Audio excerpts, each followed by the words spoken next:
Hello and welcome to Daddy in the Kitchen, where I make tasty and healthy recipes for kids. Today I am going to show you how to make biryani in pressure cooker with a clean bottom and perfectly cooked rice with a half kg of rice and 750 grams of mutton. To make this in a pressure cooker, heat 5 tablespoons of oil, 3 tablespoons of ghee,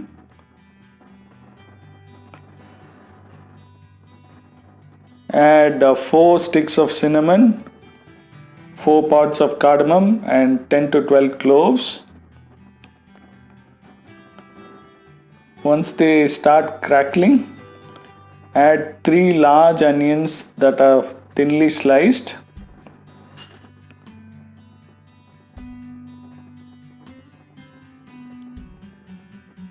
Add some salt.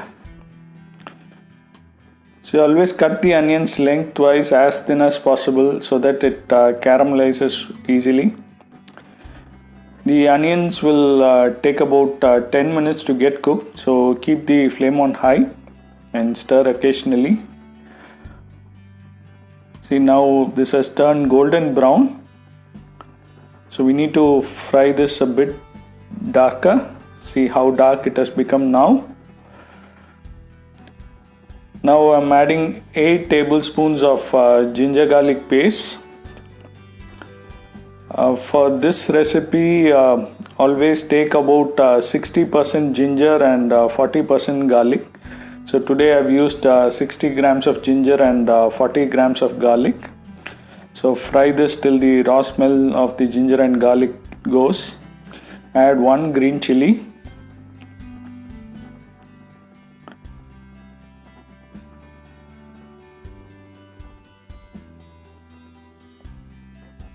You can add 1 or 2 green chilies extra as per the spice.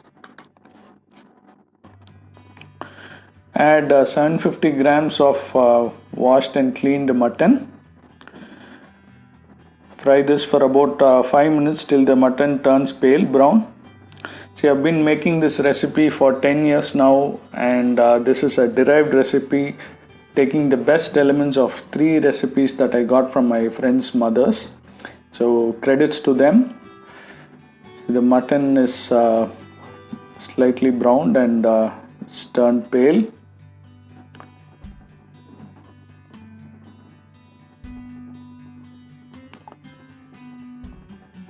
At this stage, add 3 large tomatoes that are thinly sliced and give a mix.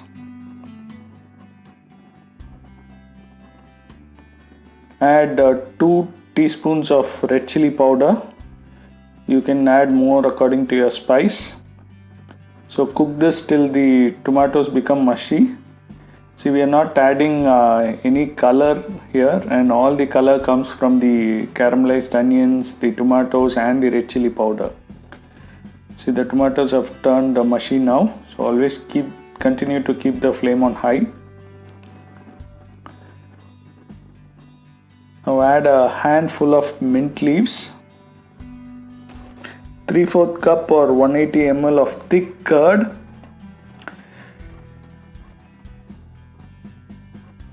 mix well.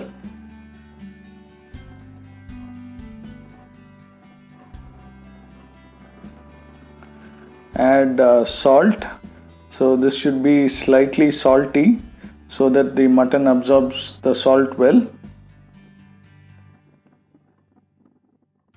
Now add 1 cup of water.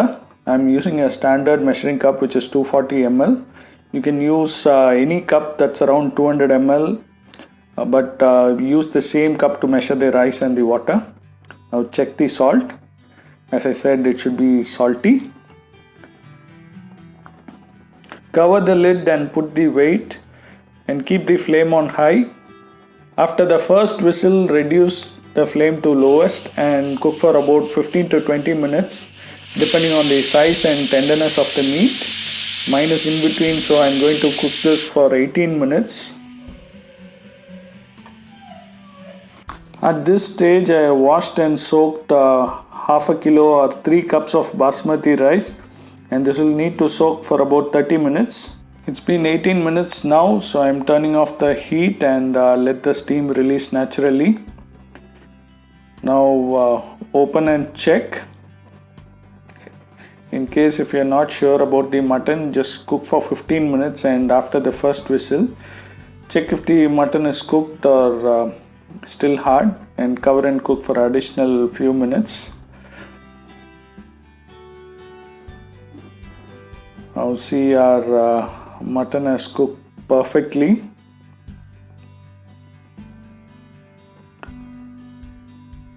You should be able to cut it easily with a spoon like this. See how beautiful this is.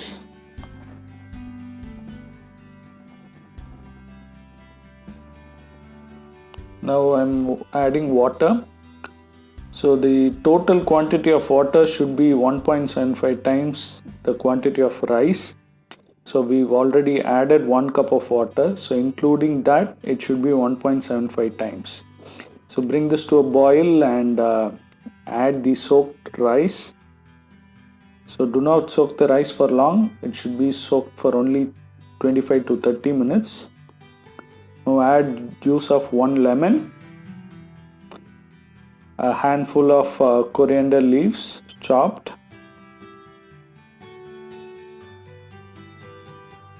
See, this much rice will be sufficient for 4 to 5 people, and I'm using a 6.5 liter cooker. This can hold up to 4 cups of rice along with the meat. In case if you want to do more and do not have a large cooker, just cook the meat alone in the cooker and transfer to a larger vessel and continue the same steps. Now this has come to a boil. At this stage, close the lid and do not put the weight. So reduce the flame to low and cook this for 14 minutes. In case if you are doing 2 cups of rice, you can keep it in sim for 12 minutes, and for 4 cups of rice for 16 minutes. Now after 14 minutes, turn off the heat and put the weight on to trap any steam inside itself, and let this sit for 15 minutes before opening. Now let's open and see. Wow, it smells amazing, guys. Now gently mix this from the side and do not let it sit as it is. Then the rice will become sticky with the heat. So mix this thoroughly, but don't mash the rice. See how perfect our biryani is. So if you want it even more flakier, you can reduce the water by about 10%. So since I'm making this for my kids as well, so I've made it as soft but not mushy. So enjoy your biryani, and hope you like this video. For more tasty and healthy recipes, do subscribe to Daddy in the Kitchen. Thank you.